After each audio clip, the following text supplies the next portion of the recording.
Welcome. This is Non-Fungible Guys. I am one of your hosts, Devon C. Codrington, also known as Interstellar on Discord. I'm here with my trusty co-host, bro-host with the most bald head and amazing sweater on today. What up?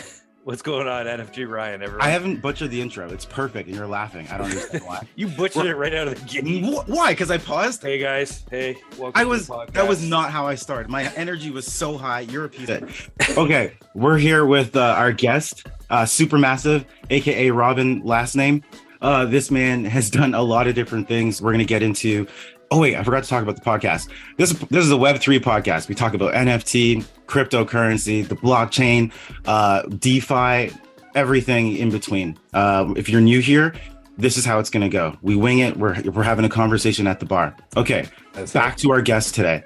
Robin, Supermassive, is, I guess, a person with supermassive, unbearably great, amazing talents. He's been like an altar boy, making videos, not as an altar boy.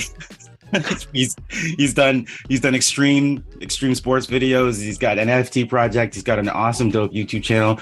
I don't know if he considers himself a solid music artist, but I don't know, man. I rate it. It looks good. Robin, welcome. I feel like there's other things I've missed and other things that you're doing, but I hope to get into that. Welcome to the podcast. And that was Thank you so much. What an intro. I can't believe you didn't script that. And now you're chugging out like a massive glass of water. It's like all the good words have just sucked all the moisture out of your throat. And now it's time to just chug water for the rest of the episode. Yes. Yeah, that's just high level anxiety of how terrible that was. No, but that's good though. But the good thing is you introduced me, so I didn't have to. Like, I get on a podcast sometimes and people go, tell us how you got here. And then like half an hour later, I'm still telling the story. It's like, well, because I've done so many stupid things along the way. None of it makes any sense. And I'm like, I'm a genuinely curious human being trying to figure out like what all of this stuff means and what it means to me and trying not to make too many mistakes. That's probably the best way to explain it. And what I do is I tell stories across increasingly more and more different weird mediums and increasingly more and more different weird ways. And I'm sort of evolving into, I guess, being a project founder and a builder these days, which is such a cliche. Like, everyone, we're building now because it's their market. I was going to build something my friend Clinton. We've got this D app that we've created, and it's going to be a Web3 game. It's going to plug in all this other stuff. It's like, yeah, fuck off. No, I'm not that. So there's a lot to unpack. But why don't I just hand the mic back to you, loquacious gentleman, to throw questions at me or other stuff if you want to. I'm here for it. Nice. Okay. So, what was that word he just used, Ryan? Is it loquacious? Aquacious? I don't even know. Okay. Whatever. Yeah, I'm a wordsmith or a word titillator, or, I don't know, a word molester. Okay. Amazing. All right. That's okay. Awesome. Cool. So we're going to start with the most cliche question. It's going to be pretty annoying, and then we'll double back and, create a spider web of conversation. But we're going to start with the most basic one. Since this is a Web3 podcast, what did you do to get into crypto and NFTs? No. Tell us the whole journey. Tell us your thoughts about DeFi. We're actually going to flip it. Tell us what you think about DeFi. Is there something? Are you involved in DeFi at all, or is that something you're just kind of like, I don't know, not really as focused on? Well, okay. So I will answer the first question because it is relevant, which is, cool. For me, like as a creative human being, there's probably nothing worse than like moderate success. So it's like, agreed. It's like you kind of did it, but not really to the level that you would want. So like you're a music artist and you're like, you crack the top 40, but really don't go any further than that. It's soul destroying.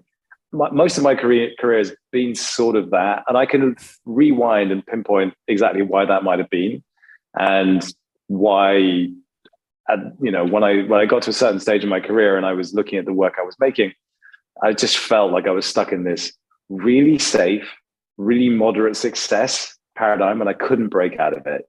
And it was really pissing me off because I felt I had a lot more to say and a lot more to do that would actually kind of unlock the thing that I thought was in me, but I just hadn't figured out a way to get it out. And there's lots of reasons, I think, why I got to that place. But really, I just found myself bumping up against this question the whole time, which is, how do I break out of that? And the answer was always money. It was just, I need more money. Because what I needed was to do like a year of just building a completely new profile for myself, a completely new set of work. And I needed to give myself time to go and explore all of that. But like when you're a professional human being with dependents in the shape of young humans who are there to replace you. Yeah. But they're just better looking than you and cuter, but also they need feeding, believe it or not.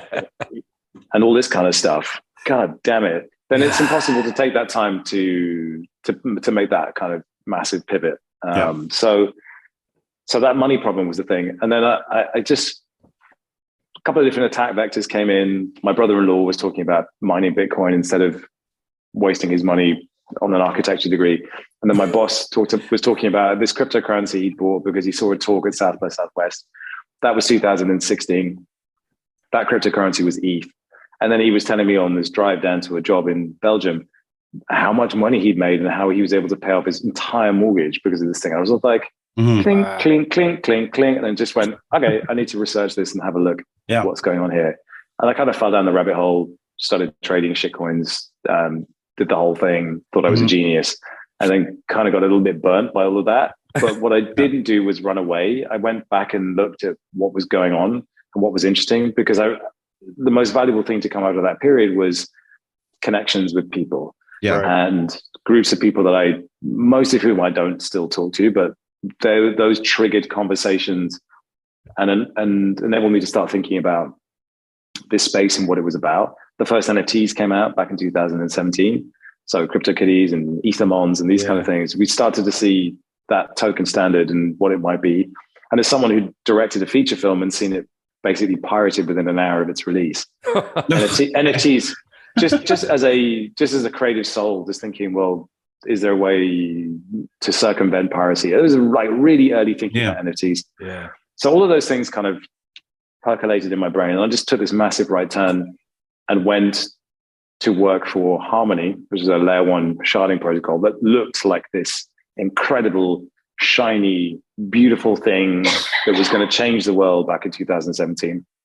Because a lot of layer ones had this sort of thing about them, but this had this incredible team, it had this incredible story and this incredible tech. Yeah. And I basically spent a year wooing them, trying to get a documentary with them off the ground. And I ended up working for them as their creative director. That led to making films.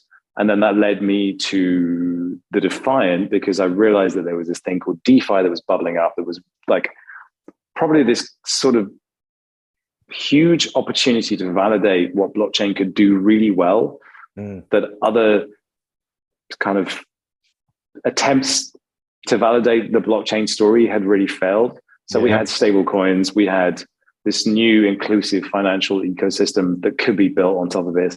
Like, it's the same story every time with everything that gets built in crypto. The early stages of it, when it's about ideas and it's about really solving problems, it's phenomenal. Yeah. It's this rush of excitement, this rush of innovation. And then very quickly, what tends to happen is like big money players come in, they co-opt the entire ecosystem, and they basically form cartels around protocols and around projects that then force the people with the ideas and the energy out for various reasons. The small guys who just want to contribute to the culture get pushed out. And then the people with the tech savvy get pushed out because they're so disgusted by the behavior of the big boss cartel bosses that it's just like, And like, so the DeFi thing for me is, I mean, it was fascinating because most of it I didn't really understand. So I forced myself to go in and really do the homework. That's why we have a podcast. We don't understand any of it. No, not even a joke.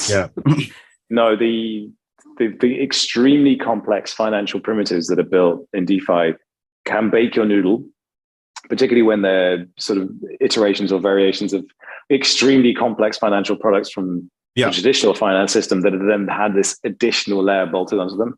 And no, I don't think like the majority of people understand it. There's like 1% of people who genuinely understand it. And then there's about 1% of them that have this insanely powerful algorithmic understanding to program bots to participate and profit from that. Okay, so let's pause there for 1 second. Yeah. Because that's exactly, I was like about to say that. I was like, that's one thing about DeFi it's like you have that small cohort of people that understand it truly, coming from traditional financial institutions and those systems.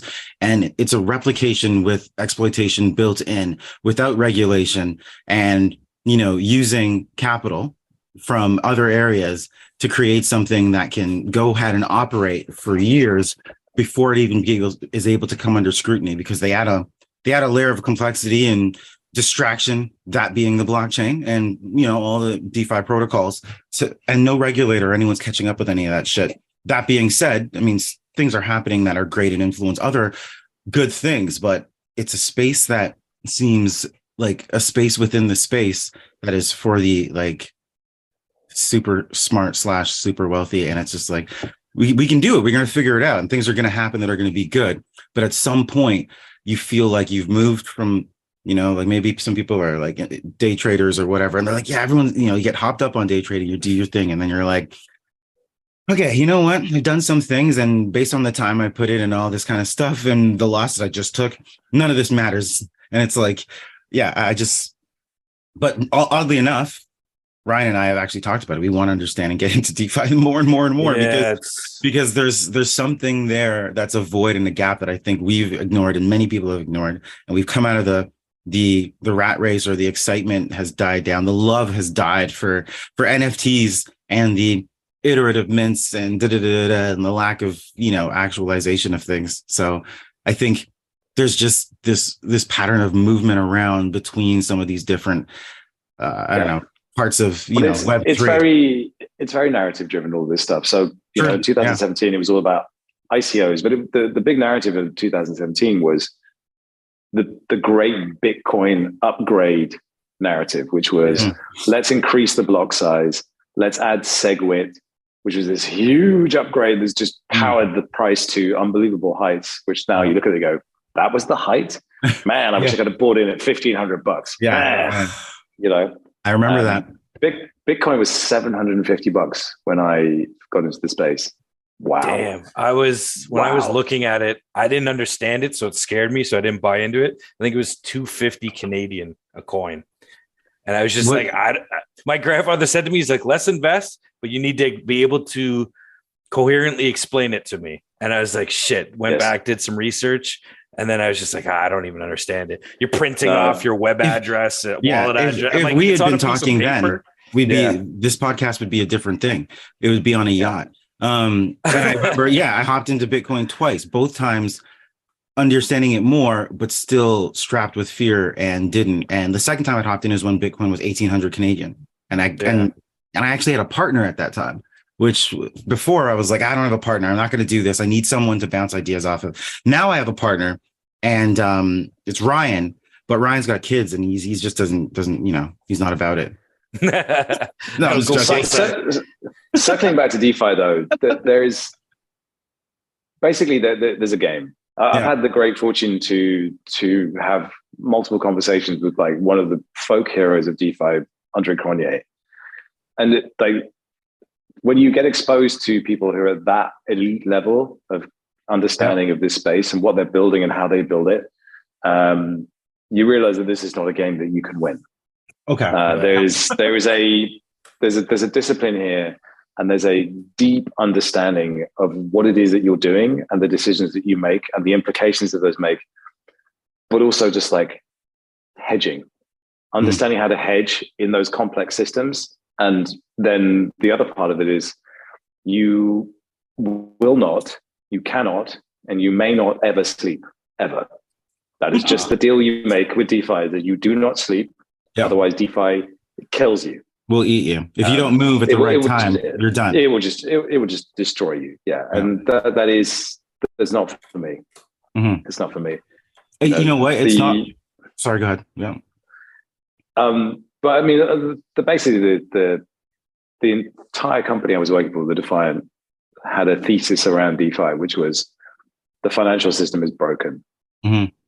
Is there an alternative? Is DeFi that alternative? Because simply accepting the financial system as it is, particularly when you looked at the pandemic and there's this insane off the charts money printing and all the implications of that, there had to be an alternative. There had to be a thing which could be at least a path to something else. And the bit where, frustratingly for me, like I started to see that, and you'll laugh now, it was when Anchor Protocol launched, or at least when the white paper came out. So I started looking into Terra for a very simple reason, which was sorry, you said you laughed. I'm like, whatever he says, Devon, don't laugh. That's what I told myself. But and you said Terra, and I'm like, damn it. That's the thing. All of these stories in blockchain start with good intentions. Yeah, every single one of them. Everybody starts with a good intention, which is I want to do this, I want to build this community, I want to have this thing. And they all get perverted for all sorts of different reasons. And most of the time they get perverted because the people who are leading those communities make a mistake. And rather than doing the simple thing of admitting that they made a mistake, they cover it up and then compound the mistake in order to make it appear as if they are still the thing that people believed in. Because the opposite narrative, which is, oh, you are fallible, is so destructive that it will not be countenanced. Yeah. Rewinding back to then, so that like this, the first time I discovered Terra was a team member in Harmony who was South Korean.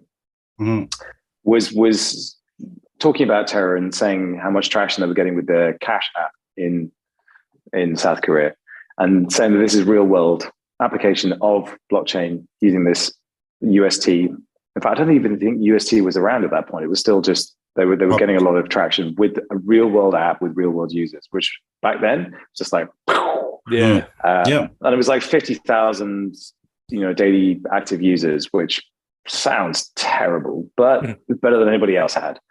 And so when Anchor Protocol came out, they described it as the benchmark interest rate for savings.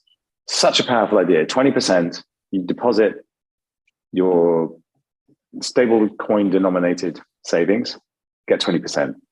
And like, I looked at that and went, wow, that is compelling. That's interesting. That's a thing that you can actually start to build an economic idea around.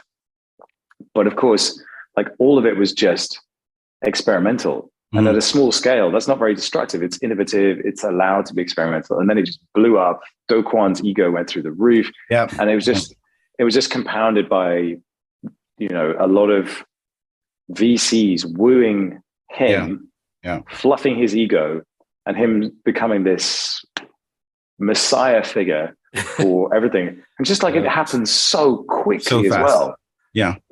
And like the worst thing that happened with Terra was like they survived a crash. So one crash happened and they put into place, the emergency exit plan, and it worked. And if it had failed at that point, we would have been okay. But it was the fact that it survived that first crash and came back okay. That was the problem, because everything else was crashing at the same time. That was March 2021. There was a massive crash. NFTs crashed, crypto crashed. There was just like a massive crash. And that was interesting. That was when we were doing episodes and we started switching to more informational. We kind of like, as opposed to covering some of we started thinking, okay, let's stop thinking about specific projects for a second. Let's look to the workings of this. And that's when we started looking at other blockchains and covering protocols like Remark. And then we started explaining wallets and trying to explain DAOs and, what these things meant, because we were like so disillusioned by, what had happened.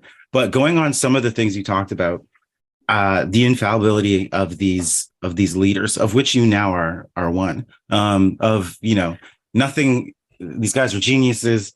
The VCs come and back them, and it's that whole Web3, not even just Web3, just that entrepreneur, startup founder, the one that startup balloons and does well, and it's just like, oh man, they got it, and it's like, no, they can't make a mistake, so they're going to cover it, they're going to figure out how to make it better, and of course, then they drive the kernel of destruction that's going to lead us to a further one. They drive it forward because they have to, because it's what's expected of them. And, and then the Web3 space, you've got the whole Twitterverse constantly on you, but thinking that we're better than everyone else because, it's just, it creates these Web3 project leaders and whatever that become these tyrants in their own spaces. And we've seen it. Ryan and I have seen it. So check out our previous episode about, how people can get kind of nuts again and again and again, and they just cycle. And it's like, and it's like you can literally write a playbook for when it happens. Like a project gets too successful too quickly,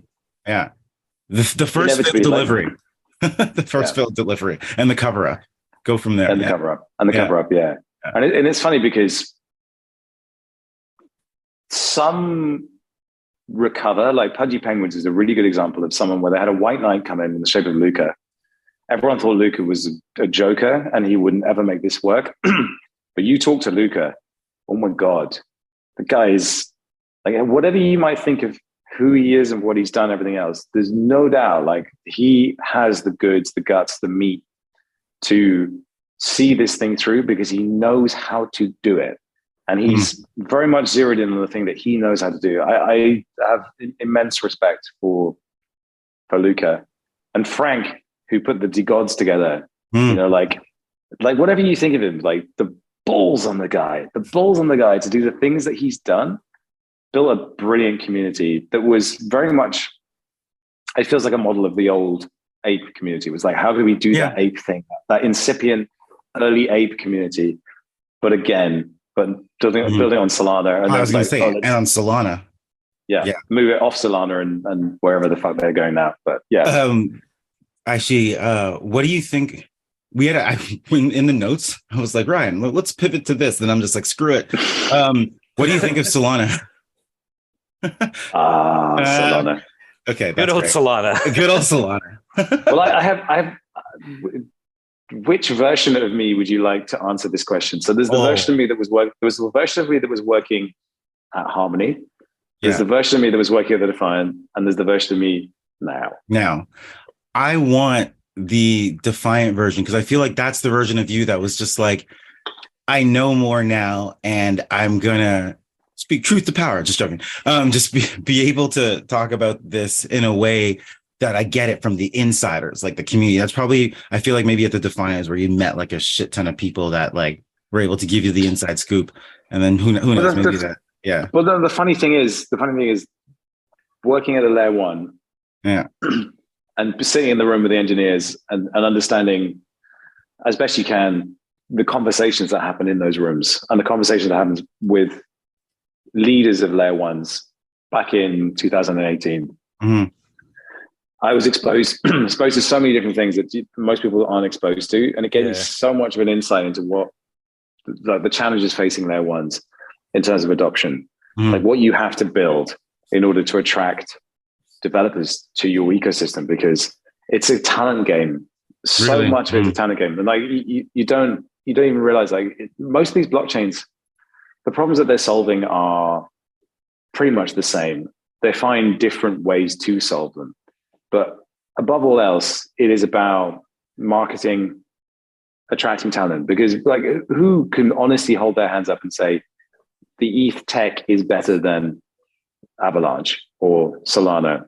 Nobody really knows. Nobody really knows. That's the thing. We just don't know. The only people that know are Cardano people. They know it's better than everything else. What, Ryan? Do you not agree? Don't go there. Oh, God forbid you ever say anything negative about Cardano. If you ever want to see what like an avalanche of reply guys looks like, just say something bad about Cardano. It's like, watch them come. I have so many misgivings about everything to do with Cardano. So good. But like I've put that in a video previously and I have no need to tread that ground again. But you asked me about Solana. What I will say about Solana is they executed what they said they were going to deliver. They did the thing that you're supposed to do, which is you front up, you puff your chest out, and you maximize the moment that you have in the sun when it's there. And they did a really good job of it. The issue with it is we saw the same story with EOS.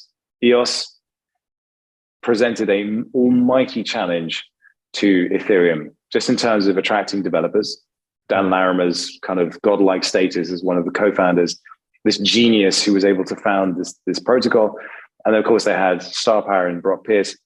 Solana did a similar kind of thing. I had some conversations with one of the team members at Solana who I got on really well with. Genuinely got on well with, seemed like a genuinely good dude. They were obviously like flying high So I'm a little tainted when it comes to Solana because I like him. And because of that, I will always feel like I want them to succeed.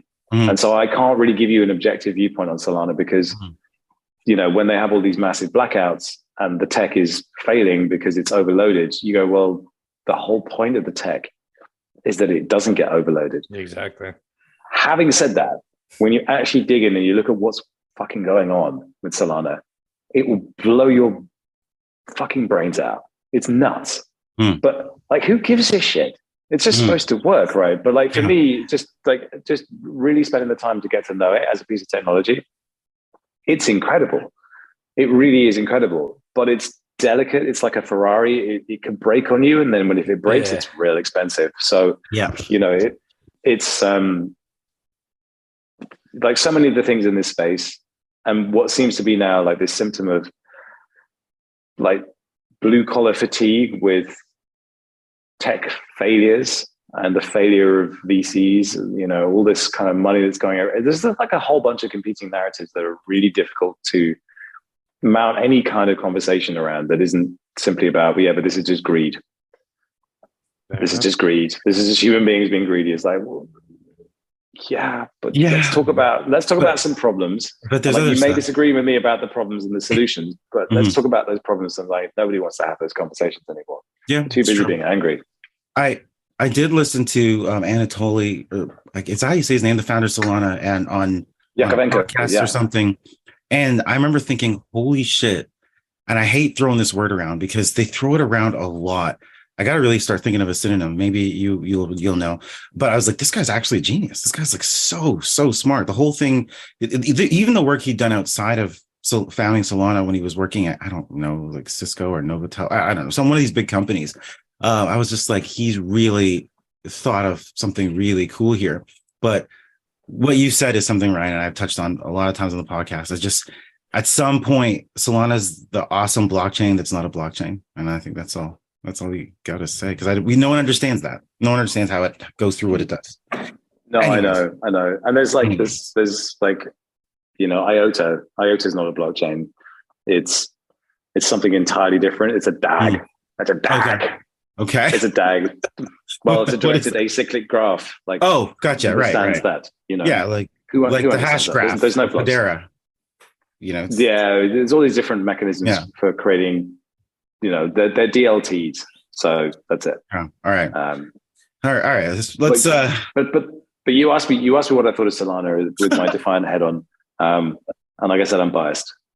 Okay. I will own that bias because I'm somewhat fond of this human being that's in the Solana C-suite. So there you go. That's okay. I'm glad, and I hope that they hear this and think, "Thank you, Robin." Super massive fan of your support. You touched on something there, which is Anatoly presents as a genius. Sergey Nazarov presents as a genius. Dan Larimer presented as a genius. I mean, who else do we have? Do Kwon presented as a genius. But I wasn't. Vitalik, maybe to a lot of as a genius. Yeah, but Vitalik's Canadian, so I'm gonna own that one. He's literally from an hour away from me, and I have a friend that hangs out with his dad. So screw that. Canada forever. Well, he's about as good a poster child for this space as you're ever going to get. Like you want this space to be weird and different and niche and cult and all these kind of things, because it won't attract the weirdos required to take a leap into the unknown unless you have that. It's so kind of fitting, and it makes no sense to people from outside. They're just like, how can this guy be? And then you go, okay, so the alternative is a good-looking guy with a nice tan and a suit who's going to snake oil you. He's going to snake oil. He's going to snake oil you into buying whatever he's selling. Yeah. I have this problem all the time. I'm very good at articulating a point and doing the sales pitch and making things sound really good. That's kind of I'm really good at that. Like if I go into a pitch, I know I can present a really good argument, and you just have to stop yourself and go, am I selling shit? Am I actually selling shit here? Because you were talking about this idea of leaders of projects, falling for their own narrative. Yeah. And becoming so basically it's super hard. Like I try and have this conversation with myself on a regular basis, which is, are you for real? Basically boils down to that. Don't get me started. Am I trying to build something and am I just selling a pipe dream that I can't execute on and I can't actually deliver? Yeah. Am I doing anything? Like, what am I doing? Like, and I've been doing this for so long.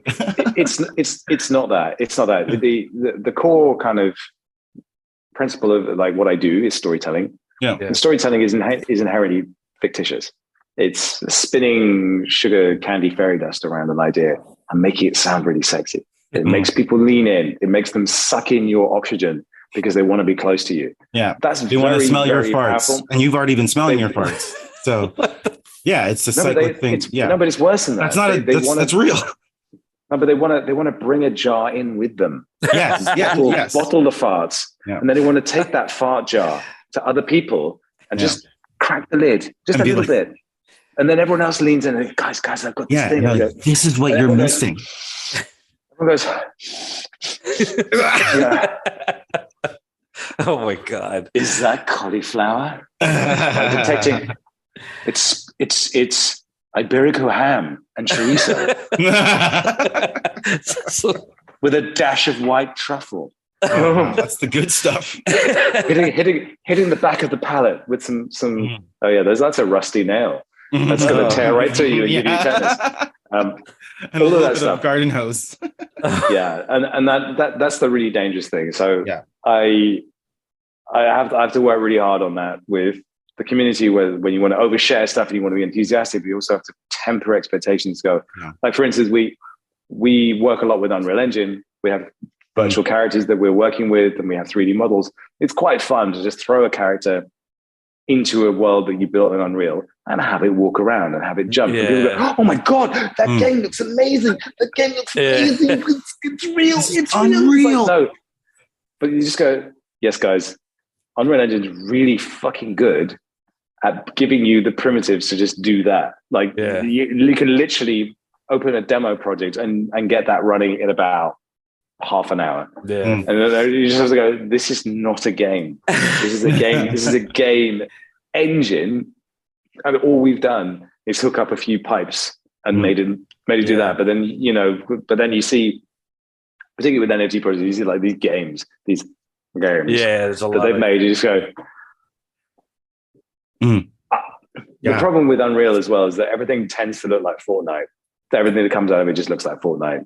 Yeah, that's very true. Because it's built for Fortnite. So the mechanics of the way characters move, the way the camera systems are all positioned, everything just looks like Fortnite. And if you're like, whoa, if we're going to build a game, how is it not Fortnite? How is it a different experience? And it's very difficult to start moving Unreal away from that to make it into a game that is genuinely different and original. It was built for Fortnite to support that. I didn't know that part. Well, it's Epic Games, man. So the whole like the vast majority of Epic's kind of consumer facing profit center is Fortnite. Yeah, and for good reason, because it's just a really good game. Yeah, it's really fun to play. So so so anyway, this sense of like, if you are silver tongued and you really spin a good narrative, there's always this danger that it starts to get out of your control, because those moments where you are king of the hill, they go away always. And it's what you do on the downslide of it and how you respond to the moment when your community turns against you and they lose faith because of price. Like, what are you going to do in that moment to continue things? Are you going to make a mistake? Are you going to do a thing which is like a short-term thing to keep the floor price up, or are you actually just going to say no? I can understand how any founder would feel massive pressure to do a thing that they might later regret, because I felt it myself, like the last few months, definitely, like not in a way that would ever make me do something that I would regret, but I understand what the pressure is. And I don't think many do understand that pressure, because unless you've actually put a project together and put yourself in that position, you just don't know. It's fucking horrible. I will say this. I did it again. I'm stealing our direction. We had direction. Screw it. It's gone. So go with the flow, buddy. And our producer literally said, don't let Devon do this. So producer Paps, I'm not listening to you. I'm doing exactly what you said I shouldn't do. Screw you. Can't wait till you hear this after. Cool. Yep, I'm still here. So essentially, I just actually today, I just wrapped principal photography of a feature that I'm producing. No. Yeah, 100%. And this is why he was like, don't let me do this. So we've been principal photography since February 6th. So some pickup day. We just finished the pickup days too. So we had so rewind. This is my like. How many feature films have you made? This is the first one, bro. I'm right. You don't understand, like after this, like last night. So it's what is it? Good Friday or something, Ryan? What's the day? Good Friday. Yep. Yeah. So it's all the supermarkets. Everything's closed. So last night we have the wrap party is tonight after this. So last night I was at the LCBO, Liquor Commission Board of Ontario, because we have to buy all our booze there. Anyways, at the liquor store, buying like $500 worth of booze for the wrap party tonight, buying a bunch of joints to give out to the crew and all that kind of stuff. And tonight is going to be the biggest celebration of a year of development and a 60-day period of principal photography with our indie feature, partially volunteer self-funded crew. And we're shooting with Ari's. We've got full stuff, full Hollywood level production. The pressure is nuts. The pressure is nuts. And now we're sliding into post-production. So I'm like, so tonight there's going to be speeches. There's this, there's stuff we've talked about. And like yesterday was our but they're actually probably shooting right now. They'll probably be done in about, it's supposed to be 15 minutes, but I know they're slacking off today. We didn't get the call sheet out until pretty late. So they'll probably be done in about 30 minutes. But yesterday was the end of a full day. Gave a little speech. And it's just like this surreal moment. And I'm like, now what I do? Like, and everyone's like, what do we do now? And I'm like, work's just starting for me. I'm the producer. We have to get it sold. But the pressure that I feel now, if I didn't already feel pressure to three things. Okay. Number one, don't let anything happen that stops production. Number two, keep the crew happy. And number three, keep the cost down. Some people might flip those, but people first for me. So I've had that and I know what to do because we're looking, we need the shots. Here we are. We've got the permits. We're on location. Get it done. Keep the actors happy. Keep everyone happy. Now we go into this abyss of post-production and I'm like managing post-production costs, courting distributors, like doing all of this stuff. Holy shit. At least there are finishing funds and things that we have access to that you didn't have access to when you were, in the forest or the snow. I don't even know what kind of, if you were snowboarding videos or mountain biking videos or whatever you were doing. But we have stuff, but it's a lot, so. Well, I that's the pressure. Appreciate the pain. That's the pressure. The funny thing is like making films is a terrible thing to do if you thinking about it financially. It's an awful thing. I am ruined right now. Just want to let you know. And we haven't even gotten into post. It's fine. It's one of the most rewarding, incredible experiences. It's basically a startup. Every new film you make is a startup. Yeah. And so you have all of that startup pressure with it as well. And you also, like a composer friend of mine who worked on some pretty big pictures, he said to me, every film that gets finished is a bona fide miracle because it's everything is arranged against you. It shouldn't be possible to get films made. There are so many variables, so many things that you just don't know. But even just getting a film finished is a miracle in itself.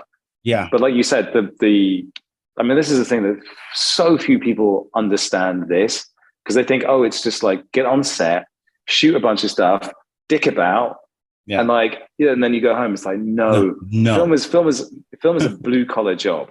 Make no mistake. It's hard physical labor. It is. And then the acting part is weird, but the directing part is also weird because you have to plan everything. You turn up on set, nothing is the way it was supposed to be, and then you have to improvise, and then you're on the back foot, and everyone's going, "Excuse me, we're supposed to be going home." If you're working with union crew as well, this is they'll just put everything down, take the gloves off, and sit. But we haven't shot the day, so as a producer, we have to complete. But the worst bit. Oh my God, you have the film is finished, you go to a market. And then you are confronted with just how much product is out there now. And you just go, there's 4,000 films in this film market, and we have to sell ours. Like when we started making this film, okay, horror was hot. Yeah. 2 years later, horror is no longer hot. Yeah. What do we do? It's like, yeah, oh my yeah. And then they're also an just like, NFT. yeah, there you go. And they're also like, man, this is cool. And you're like, I've bled for this. Like I've been dying. And every day I would say, I'm like, someone would say, you know, like something would happen because mistakes always happen. Tempers get flared, or I'm always making that phone call. Sorry, whatever, text message. And then I'm saying to my PMs and PCs, and I'm like, we are always under threat. And our goal is to not stop production. And I feel like everything is always plotting against you to stop production. Oh yeah. Constantly. Everything's designed to fuck you up. I don't understand. Like nothing in my life has been like this. I've shot weddings in Canada, United States, and the Caribbean. We've started NFT projects. Ryan and I were part of that. We didn't finish that, secret projects. But like things go wrong, but I've never seen so many things go wrong and threaten to stop you like I've seen with this production. I'll tell you why. I'll tell you why. Wild. It doesn't make any sense. I tell you why, because it's basically like building it's like building Disneyland, but you have no money for engineers. Because because basically what you're building is you're building a replica of a machine called life, and that machine called life functions by itself phenomenally well. Because it's completely random and chaotic, and it has its own momentum and its own kinetic energy. And what you're trying to do when you're making a film is basically do a simulation of the machine called Earth. How the fuck are you supposed to do that? It's the whole thing is a massive magic trick because you want it to feel authentic and original. Yeah. And like this actor just didn't turn up today. I mean, they're there physically, but like emotionally, or they're not there physically, or they're not there physically because hey, guess what happens? Agents are your best friend before you cast the actor. As soon as you cast the actor, they're like, "I got you now, sucker." Oh, by the way, the actress needs to go and do this photo shoot because you know the way you're not paying them that much. You kind of need her off set today because she's got to do this thing because you're not paying her that much. You're like, and you're in pickup shots, so like you told me 40 days, and we're outside of that now. So you're mine now, and your whole production will work based on my schedule because we're outside of the window, and I gotta live. And I'm like, you're right, bet it makes sense, but holy crap! But you know, I want to rewind you back to a moment. Okay, I want to take you there. Day one, principal photography. Yeah. There is a moment, slate one, take one, shot one, 1-1-1. It goes up, snap, hairs on the back of your neck. Yeah. You turn to your friends and you go, holy fuck. We're doing it. It's on. Yeah. You had it, right? You had it. Yeah. And I will say this, before slate one, take one, scene, shot one, our sound person, car accident in the parking lot, had to leave. Location threatened to be lost. Production assistants like, I gotta go. Like, sound record us. No boom op. Actually, no boom op that day. So before take one, we lost sound. Day one. And it's like, and someone's got their car accident like totaled, and then also the city is like trying to slap permit issues on us. I was like, no, we got this. Don't, no, not on day one. So yeah, when we made it, we were like, we're doing this. You said it, holy fuck, we're doing this. We're here. The thing is, like that feeling is irreplaceable. You can't really. You will never have it again. You'll never have it again. That one moment, and like it's very, very difficult. To explain that moment to anybody who hasn't been through it. Did you cry on the first day? Because I did. No, a silent one, just a little tear. You know, I wiped away. Yeah. Well, I was co-directing it with my best friend, and we looked at each other and went, no matter what happens, as filmmakers, that achievement award, you made a feature film. Yeah. Most people never get there. Exactly. And like most people who are filmmakers sort of become content creators and go to YouTube and everything. Yeah. But that it is a genuine achievement. And I applaud. There's like a brotherhood of people who got that. Yeah. Who got that gold star and had slate one, take one, because it's magical. And it is a thing where you go, all that stuff that I dreamed about and I envisioned in my life, we got there, we did it. Yeah, and no we matter made where a your film movie. career goes after that, we made a fucking movie. Yeah. And like making a feature film is so hard. Post is about to start. Hard. But the way I look at it, I was like, we have the footage. No matter what, I don't care if it takes years. I don't give a shit. We're gonna get through post because we have it. We have it. Yeah. We have it. So it's like, you know, if everyone, this is gonna be crazy to say, if everyone dies, like Ryan, I'll pass this footage off to you and be like, give it to Robin. Tell him to make it. Someone can make it. You know what I mean? Like if we all die at the rap party, and you know what, Ryan, you know you're in my will. I just want your seed phrases. I don't need anything else. I told him, I was like, I wrote a will. In the will, you get my seed phrases. He's like, great. Thanks. He's like, I already expected that. But like, you know, and Ryan knows because we run this podcast every week. We've been running it. This is episode 86, I think. Which 86. 86 episodes of this podcast. And we just wanted to do 8. We wanted to do 8. That was the goal. 8 episodes. Get past 8. That's where most fail. So let's just do it. But like meeting every week and coordinating this, even coordinating with you, took us like 2 months, a month to get here. I don't even know what it was. Ryan probably looked up the first correspondence. I know. But it's not even about you. It's just like during everything this time of recording, I was doing the feature, you know, and Ryan had to do everything podcast related for the last 2.5 months, not even just 2, like 3 months, because I did 2 shorts before the feature because I'm an idiot. So since January, this is the third. Shorts are even worse than features. Yeah, we did a short January 6th, and and that was a 4-day one, and then we did a short that was 2 days with 1 pickup day, the middle of January, and then we started the feature February 6th. So it's April 7th, and I've done 3 productions, 2 shorts and a feature, and I don't know what the rest of the year is going to have, but I'm okay to quit. Yeah, but Ryan, thank you for, you know, handling this podcast. And this podcast is the most derailed we have ever gone. And I'm sorry, producer, you know what? He told me not to do this. Well, we could pivot, but let's pivot. Let's pivot. I feel like the third wheel, just watching a nice, beautiful first date happen. Oh, shut up!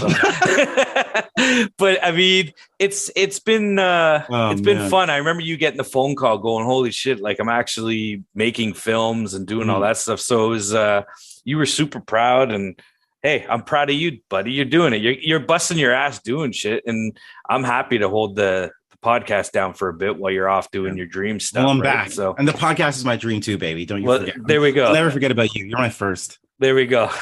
I'll remember that. Let me pivot and throw just a random question so I can have some kind of content for myself. Sorry. Robin, what's your favorite like guilty movie? Like what's your go-to, whether you're, I don't know. Well, let's say, yeah. Oh, okay. Go ahead. Well, there's 2. Point Break is one of them. And the Fast and the Furious 5. Why 5? Because they're all magnificent. Why 5? Some of them are pretty good. So I went to see Fast and Furious 1 in the cinema, and it blew my bollocks off because it was just so loud. It was a soundtrack by B.T. I was kind of into dance music at the time, and I was just kind of attracted to that rowdy, loud thing. And then I watched all of the subsequent movies, and they all sucked. you kind of just keep going with it.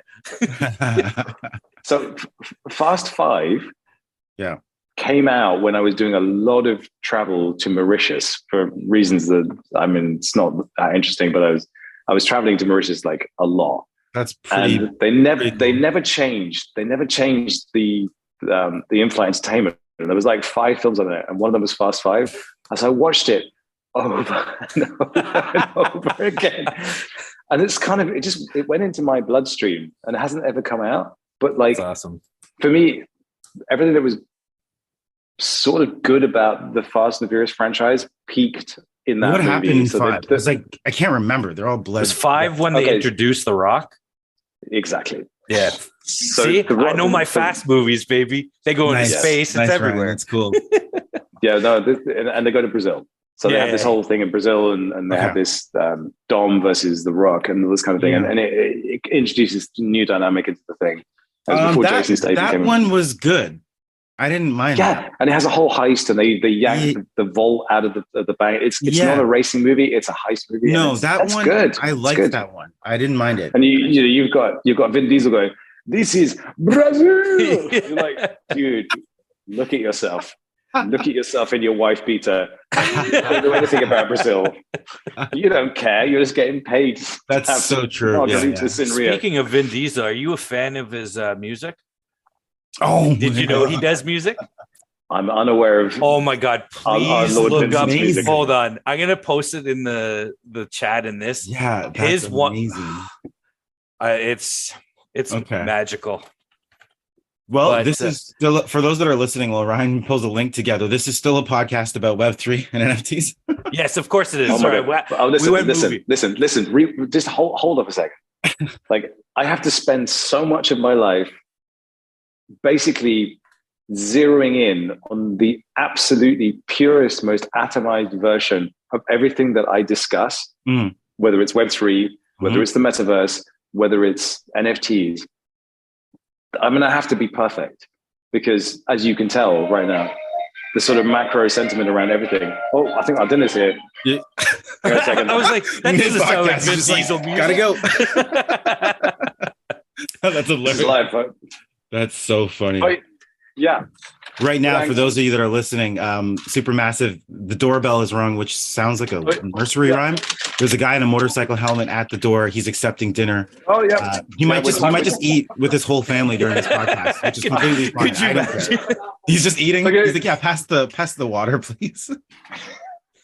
More salt. Takeaway.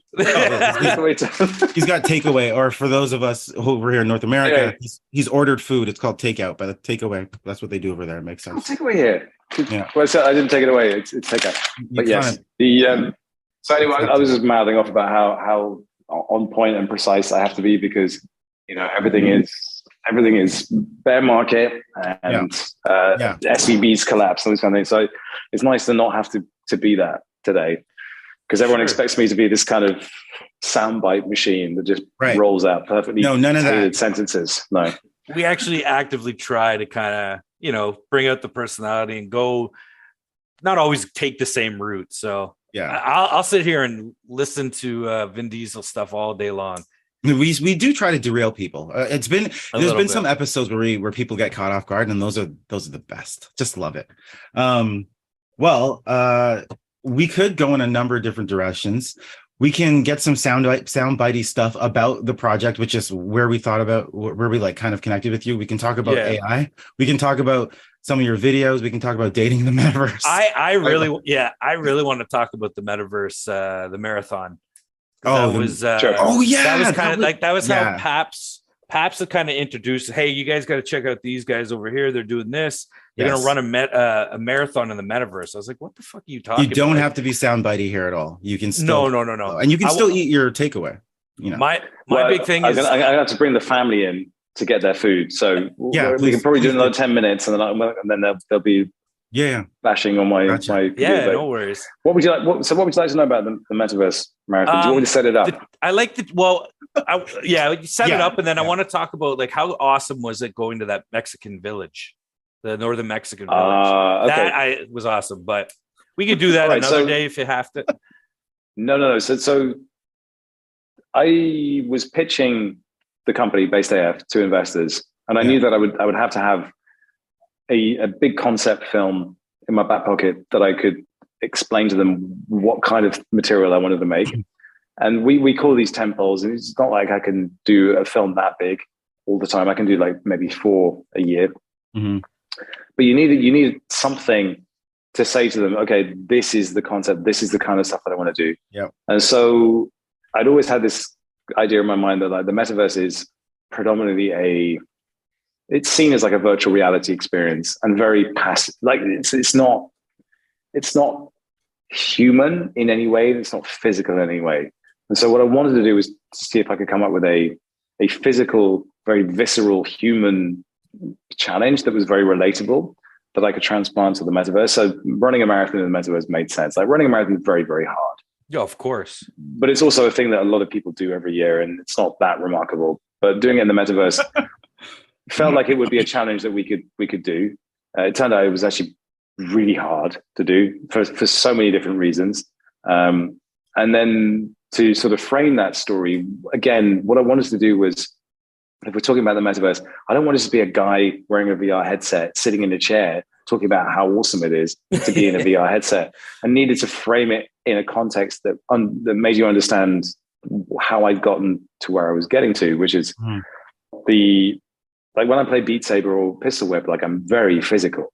Yeah. I just wanted to extend that as far as I possibly could. So we went on this journey. We went to Kenya and filmed with elite coaches in Kenya because that's where the best marathon runners come from. Yeah. But like in the course of the episode, you see me start to unravel this idea, which is a marathon is not enough. Like the internet demands more. So as a storyteller, like Devon, you'll understand this. Like you have the story, then you have the conclusion of the story, but you're like, along the way, we have to push ourselves to the limits of human experience. And that could be a physical thing. It could be an emotional thing. You have to take your characters to the very limits of what they can support and test them there.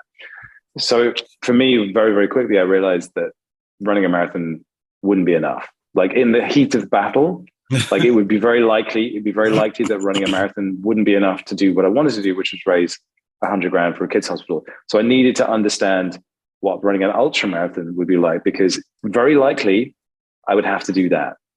So we went to a small village in northern Mexico to run with a tribe of Tarahumara, which is the traditional Mexican indigenous Indians who run in the mountains massively long distances, and they become internationally famous because they're incredibly good at it. And it's very much a part of their culture, how they do it, and they have these races. So we basically sponsored a race and paid for the village to put on a race. It was a women's race, and it took place over like 8-9 hours. Yeah, and I ran with them, and we were running up the mountain. It was incredible. It was actually incredible. And you had this whole. It was weird because you had the place, which is beautiful. You had the people who were completely baffled as to who I was and why I was there. But who was this you guy? also had this. You also had this moment where there are the competitors who run, and they run the entire distance, but always alongside them you have these other people running, supporting them, encouraging them, giving them I forget what the exact phrase they were, but there's this spiritual connection to the earth and to themselves that they experience during the course of these things. And like, this wasn't a particularly long run, but everyone I talked to said, like, in those moments when you're really suffering and going through the pain, there's this line that they draw between themselves and the earth and the spirits that helps them center and just get through it. And out the other side, they come and they're like, yeah, this is me, and it's pure. It's really amazing. So I sort of brought that and carried that into the metaverse version of this, which we ran in VR chat. We built an entire weird 4-level deep world that I was running in. And then we had a bunch of people that I didn't pay. I didn't ask them to do it. They just ran alongside me. Yeah. And when I say run, what they were really doing was pushing forward on a joystick. All of them ended up with thumb cramp. So that was pretty hilarious. Awesome. But I guess the question is, why would you do this? Well, the first thing was I wanted to understand whether what we were trying to do had any legs at all, whether you could transplant very physical challenges into a metaverse context. But like, what would we learn as a result of it, and how would we put that show together? The second was I really wanted to raise money for charity, and I wanted the first thing that we did to be an instant and irrefutable retort to anybody that wanted to shit on us for being an NFT project. I wanted to be able to present something immediately that said, yeah, but you're wrong. And here's why. I'm going to tell you why. Go watch this film. And I have that conversation all the time at the moment. Like this guy, Dan Olson, who hates NFTs, who hates the metaverse, he continually calls me out as a crypto shill, as a douchebag. I'm like, no, go watch this film, Dan. Yeah, exactly. Because you have me wrong. And you're actually painting a worse picture of yourself through all this pseudo research that you do because you do not understand who I am. Yeah. And you will not have a conversation with me because you do not understand who I am. And like me getting on a chat forum or getting in a video on a podcast and explaining that to him doesn't land for anybody. Irrefutable proof, a video. I did a thing. I raised 100 grand for a kids hospital because that's who I am. Yeah. If that isn't good enough for you, then you can take it and that's fine.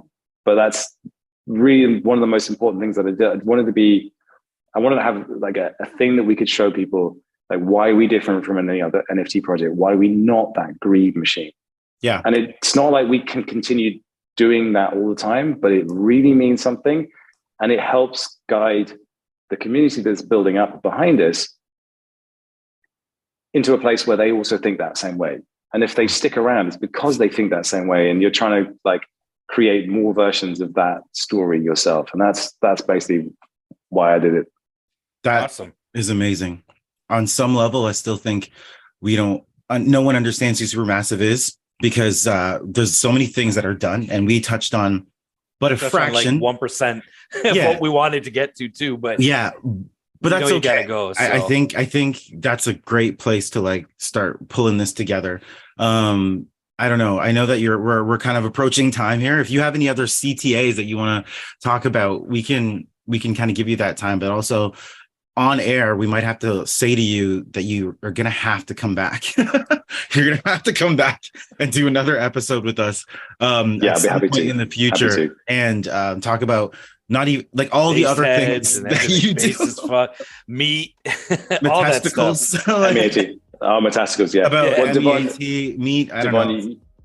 You have earned my absolute 100% respect and love for being someone that's been through the crucible of making a feature film. I that's a thing that I understand in a way that I don't think most do. And it genuinely is a badge, and it means something. And like, agreed, dude, anytime you want me on, I'm there. Cool. Awesome. And I just want to say, even like looking at some of the stuff, like I know the latest one you received, Dating in the Metaverse, the video, right? I just looked at that and I'm looking at it. I'm just like, I'm seeing production. I'm just like, this is a huge video. I don't think people understand that. I really don't think they understand that. They don't. It's a long video. Look what it pulled out. And also, I feel for Bit Sapiens. Please tell that individual I said hello.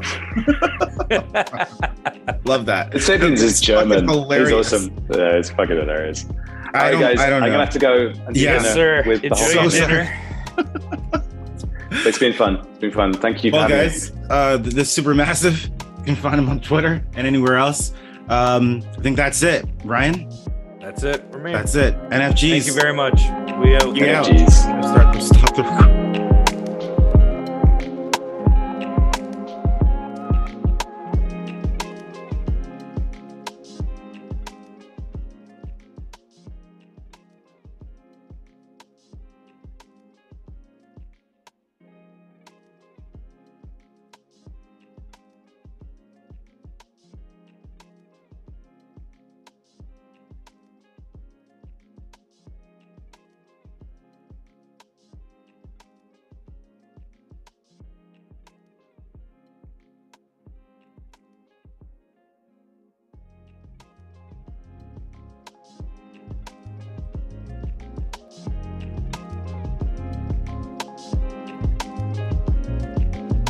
Fuck.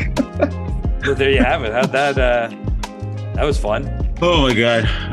Ryan, so what did you think?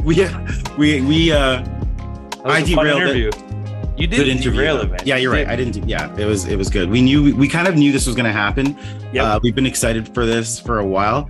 We probably should say something about the other things, because someone's probably listening being like, this is cool, but why'd we have him on? Why did we have him on?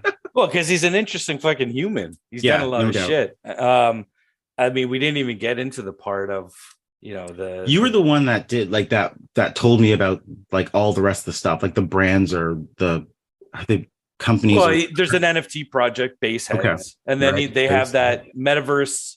They have Based AF, which is like their Metaverse content creation platform or whatever, however you want, their group, their production company, whatever you want to call it. They have that. Like you said, they got Basehead NFT collection. And I don't know, there's just so much head crank, which I don't know what it is yet. The 6 brands to the NFT collection.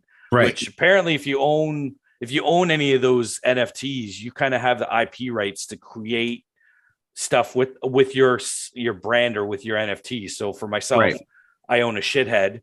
So I guess I can create whatever I want based on my NFT and the shithead label brand, Yes. whatever. Yeah. Just pretty cool. All of that and more, because we talked about like 2 to 6 brands or whatever, plus the like coming in part 2. I don't know. We're excited. He's gonna come on for another to wrap up the rest, I guess. I think he'll be our quickest turnover for returning guests, because we barely scratched the surface on I guess kind of what we wanted to get into, but this is the beauty of our podcast, is that we're not what's the word I'm looking for? We're not scripted we're not scripted or forced to stay on path that we want. We're willing to take the detour. Exactly. Yeah. See what's going on down there. Sometimes we like to take the scenic route. Route. Nice. Yeah. All right, guys. I guess that's it for this episode.